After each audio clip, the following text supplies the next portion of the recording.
အင်္ဂလိပ်စာအုပ်ကိုဖတ်ချင်ပေမဲ့ဖတ်ဖို့အခက်အခဲရှိနေလားကျမဒီနေ့စာအုပ်လေးတစ်အုပ်ကိုသင်ခန်းစာအနှစ်ချုပ်ဖတ်ပြမယ်ဒါပေမဲ့အဲ့ဒါကအင်္ဂလိပ်စာအုပ်လေးပါအင်္ဂလိပ်စာအုပ်လေးကကျမအရန်သဘောကျတဲ့စာအုပ်လေးတွေဖြစ်ပါတယ် David Goggins ရဲ့ Can't Hurt Me ဆိုတဲ့ဒီအင်္ဂလိပ်စာအုပ်လေးဖြစ်ပါတယ်။ဒီစာအုပ်လေးကတော့ကျမဒီ giveaway ပေါက်ထားတာပေါ့နော်။ဒါပေမဲ့ကိုအရန်သဘောကျတဲ့စာအုပ်လေးလည်းဖြစ်နေရတော်တော်လေးကိုမှကျမတို့အထောက်အကူပြုတယ်။ဒီစာအုပ်လေးက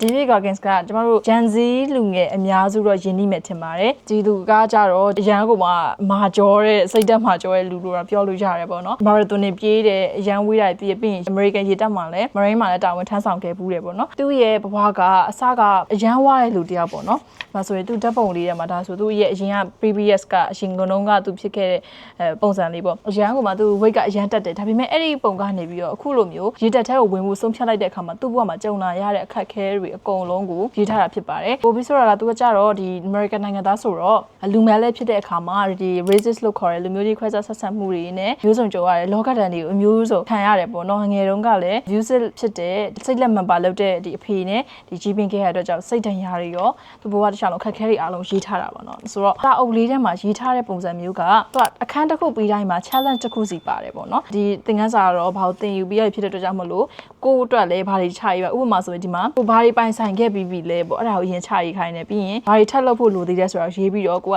lesson တစ်ခုချင်းစီမှာသူနဲ့အတူခေစာလိုက်လောက်ရတယ်လို့မျိုးခံစားရစေအဲ့တော့ကိုယ့်ဘက်အတွက်လည်းဒီစာကိုဖတ်ပြီးတော့ထည့်မှုတော့မြန်နေပေါ့နော်ဆိုတော့ဒီမှာအများကြီးတော့ရှိရဒါပေမဲ့ကျမသူရေးထားတဲ့တဲကမှာ quote လေးတချို့ quote ဆိုတာတော့ကျမဒီစာတိုလေးတွေပေါ့နော်တချို့ကိုစိတ်သက်ခွန်အားရစေအောင်ကျမဒီနေ့ဖတ်ပြချင်ပါတယ် David Goggins ရဲ့ပြောထားတဲ့ຢာထဲမှာဒီ quote စာတို3ခုကိုကျမဒီနေ့ပြပြမယ်ပထမဆုံးတစ်ခုကသူ့ရဲ့ mindset နဲ့ဆက်ဆက်တဲ့ quote လေးပေါ့နော်သူကဘယ်တော့မှကိုယ့်အတွက် enough ဖြစ်ပြီးကိုယ့်အတွက်လုံလောက်ပြီဆိုတော့ခံစားချက်ကိုတော့မခံယူထားဘူးပေါ့လောကမှာကိုဆက်ပြီးတွေးရှိစရာအများကြီးရှိသေးတယ်သင်ယူစရာအများကြီးရှိသေးတယ်ဆိုတော့ always be a learner ပေါ့နော်အမြဲတမ်းចောင်းသားတယောက်လိုစိတ်မျိုးပဲသူကခံယူထားတာဖြစ်တယ်အဲ့တော့သူဒီမှာပြောတာက a lot of people think that once they reach a certain level of status respect or success that they made it in life ဒီရဲ့မြန်မာလူကလူတော်တော်များများကသူတို့ဒူကျင်တဲ့အနေအထားတစ်ခုကိုရောက်ပြီးအောင်မြင်မှုတစ်ခုကိုရပြီဆိုလို့ရှိရင်ဒါသူတို့တက်လုံလောက်ပြီဆိုပြီးတော့သူတို့တွေးတတ်ကြတယ်တဲ့ဒါပေမဲ့ I'm here to tell you that you always have to find more greatness is not something that if you meet it once it stays with you forever သူပြောချင်တာကသူကတော့ဒီထက်ပိုပြီးတော့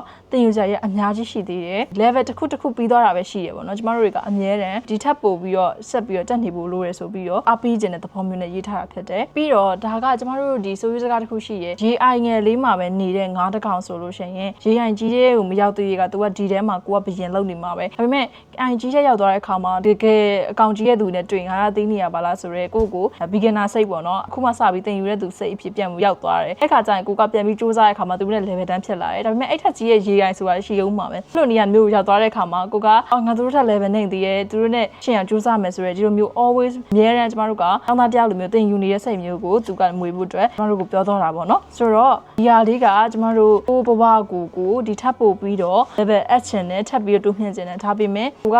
ဒီလောက်ဆိုငါရပြီလားဆိုတဲ့မျိုးတွေးနေတဲ့သူတွေအတွက်ဒီစာပိုက်လေးကအသုံးဝင်မယ်လို့ကျမတို့ထင်ပါတယ်ဒုတိယ lesson တစ်ခုကိုကျွန်မပြပြပေးခြင်းပါတယ်အဲ့ဒါကဒီကျမကိုယ်တိုင်လည်းပြန်ပြီးတော့ကိုစဉ်းစားမိစေတဲ့အချက်လေးပေါ့နော်အချိန်ကိုသုံးတာနဲ့အချိန်ဖြုံးတာနဲ့ပတ်သက်ပြီးတော့ပြောသွားတာပေါ့အချိန်သုံးတာဆိုတာကတော့ကျမတို့အခုဆိုရင်ဒါကျမရဲ့ဗီဒီယိုနားထောင်နေရဆိုဒါကကိုယ့်အတွက်အကျိုးရှိတဲ့ဟာကိုသင်ယူနေရဖြစ်တဲ့အချိန်သုံးတာပေါ့အချိန်ဖြုံးတာကြတော့ကျမတို့ဒါဘာမှမလုပ်နေဘူးပေါ့နော်တနေ့ကုန်ပြင်းကျင်နေရဆိုတာအချိန်ဖြုံးတာပေါ့နော်ကိုယ့်ဘက်အချိန်ဖြုံးတာဒါကိုမှသူကအချိန်ကိုတဲ့တနေ့မှာဘယ်လိုသုံးစွဲနေလဲဆိုတာကိုစဉ်းစားခိုင်းတာဘာလို့လဲဆိုတော့ကျမတို့တော်တော်များများကအလုံများတယ်busy ဖြစ်တယ်အလုပ်များတယ်ပဲပြောကြတယ်ဒါပေမဲ့တကယ်ရောအလုပ်လုပ်နေရလားအလုပ်မှအချိန်ဖြုံးနေတဲ့အချိန်တွေရောဘယ်လောက်များလဲဆိုတော့တော့ခိုင်းတာဖြစ်ပါတယ်ဒီမှာဆိုရင်သူရေးထားတာ how much time do you spend at the dinner table talking about nothing after the meal is done အဲ့ဒီအတိတ်ဘက်ကကို dinner စားနေတဲ့အချိန်မှာ dinner စားပြီးသွားတဲ့အခါမှာမိသားစုတွေနဲ့အဲ့လိုစကားပြောနေရဖြစ်ဖြစ်ကျမတို့ညစာစားပြီးတဲ့အချိန်မှာဖုန်းဆက်ကြည့်နေရဖြစ်ဖြစ်ဒီလိုမျိုးအချိန်တွေကကျမတို့အချိန်ဖြုံးတာနဲ့အတူတူပဲပေါ့နော်အဲ့ဒီခါမှာကိုကမသိဘဲနဲ့15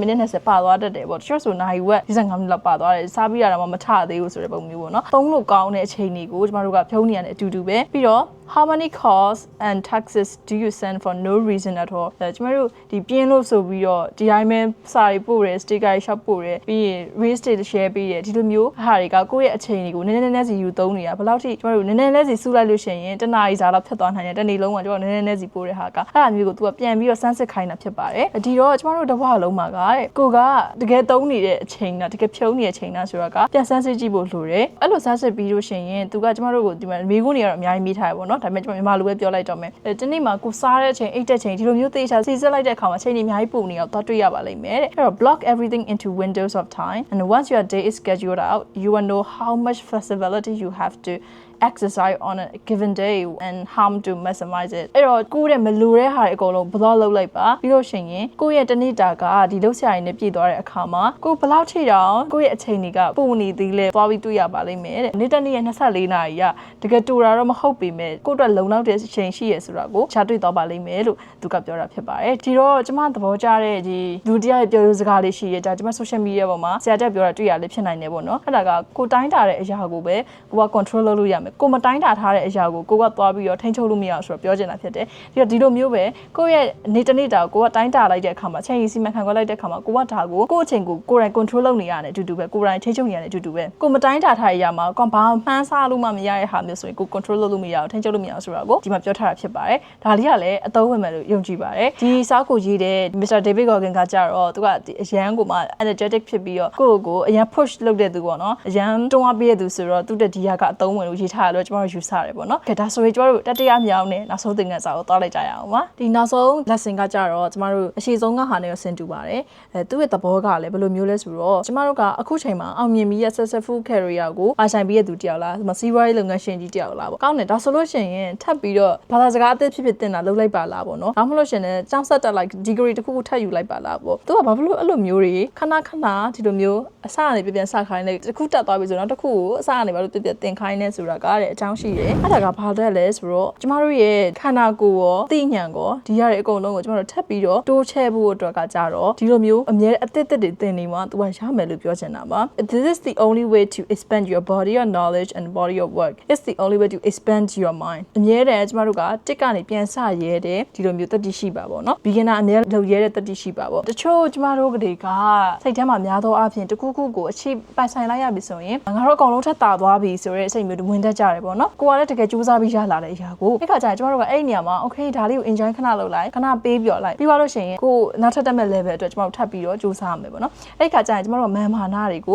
ရှော့ပါလို့သူကပြောချင်တဲ့သဘောပေါ့နော်ငါဒါအောင်ပိုင်ဆိုင်ပြီးပြီပဲဒီဟာကိုခဏလေးနဲ့ရတယ်ဆိုရင်မန်ထားမယ်ဆိုလို့ရှိရင်ကျမတို့တက်ဖို့ခက်ခဲတဲ့ကိစ္စတစ်ခုကဒါကြောင့်မလို့ကိုကဥပမာအောင်မြင်တဲ့စီးပွားရေးလုပ်ငန်းရှင်ဆိုလို့ရှိရင်လည်းထပ်ပြီးတော့တောင်တက်တာကိုကကျွမ်းကျင်နေဆိုတောင်တက်တာကိုဆရာနဲ့စရနေစားပြီးတော့ပြန်ပြီးသင်ရတာလीနော်အဲ့လိုမျိုးခါဆိုရင်ကိုရဲ့မန်မာနာတွေကိုရှော့ပြီးတော့ကိုတက်ရှင်တဲ့ပညာရက်ကို beginner တယောက်လိုမျိုးတက်ပါလို့ဒီစာအုပ်ထဲမှာပြောထားတာဖြစ်ပါတယ်ပြီးတော့ဒီ David Goggins ဒီစာအုပ်ထဲမှာတခြား lesson တွေအနေနဲ့သူက visualization အရင်လောက်ခိုင်းတယ် visualization ဆိုတာက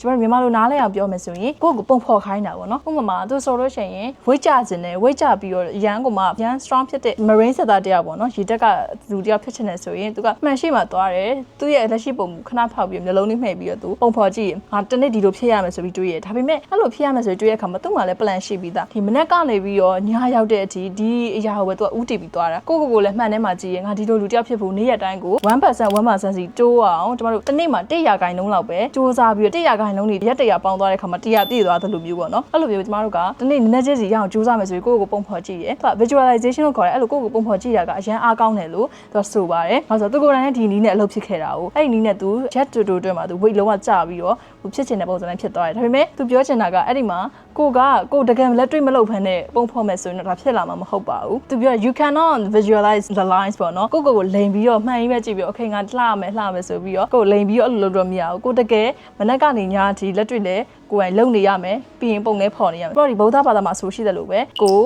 နှုတ်ပြီးရင်စိတ်ပေါ့နော်ကာယကံလို့ခေါ်တဲ့ကိုယ်တိုင်လုပ်တဲ့အရာရယ်ဝစီကံလို့ခေါ်တဲ့ကျမတို့နှုတ်ကနေပါးစပ်ကနေပြောရတဲ့အရာရယ်ဒီမနောကံလို့ခေါ်တဲ့ဒီစိတ်သေးပေါ့နော်အဲ့တော့ကာယဝစီမနောဒီ၃ချက်လုံးကကိုဖြစ်ချင်တဲ့အရာကိုဥညွတ်နေမယ်ဆိုရင်ကျမတို့လုံးဝမလုပ်နိုင်စရာအကြောင်းမရှိပါဘူးအဲ့ဒါလေးကိုဒီနေ့မှာခန့်ဟမ်းပြီးဆိုစာအုပ်လေးကနေပြီးတော့အတူတူပြောလိုက်ရပါတယ်ပြီးတော့ဒီအရန်ကောင်းတဲ့ lesson တွေလည်းရှိသေးရဲ့ဒါပေမဲ့ဒါကကျတော့တအုပ်လုံးကိုဖတ်တော့မှကျမတို့ကပြန်ပြီးတော့ relate လုပ်လို့ရမှာပေါ့နော်ဆက်ပြီးတော့ကျမတို့တွေးခေါ်လို့ရမှာဆိုတော့ဒီစာအုပ်လေးကိုလည်းကိုဖတ်ချင်တယ်ဆိုရင်ဝယ်ဖတ်ကြဖို့ပြောချင်ပါတယ်ဒါတွေကတော့အင်္ဂလိပ်လိုရေးထားတာဖြစ်ပါတယ်ဆိုတော့အရန်ကိုလည်းဒါနိုင်ငံတကာမှာလည်းဒီစာအုပ်လေးကအရန်နာမည်ကြီးရပေါ့နော်ဒါကြောင့်မို့ဒီနေ့မှာအားလုံးလည်းအင်္ဂလိပ်စာအုပ်လေးတွေကိုဖတ်ဖို့အချိန်မရရင်လည်းစင်ပြေအောင်ကျွန်မဖတ်ပြပေးတာပါအနှစ်ချုပ်သင်ခန်းစာလေးဖတ်ပြပေးတာပါအများကြီးတော့တမိုးရှိစရာတွေတော့ရှိပါတယ်ဒါပေမဲ့အဲ့ဒါကိုတော့ထုံးစံတိုင်းပဲ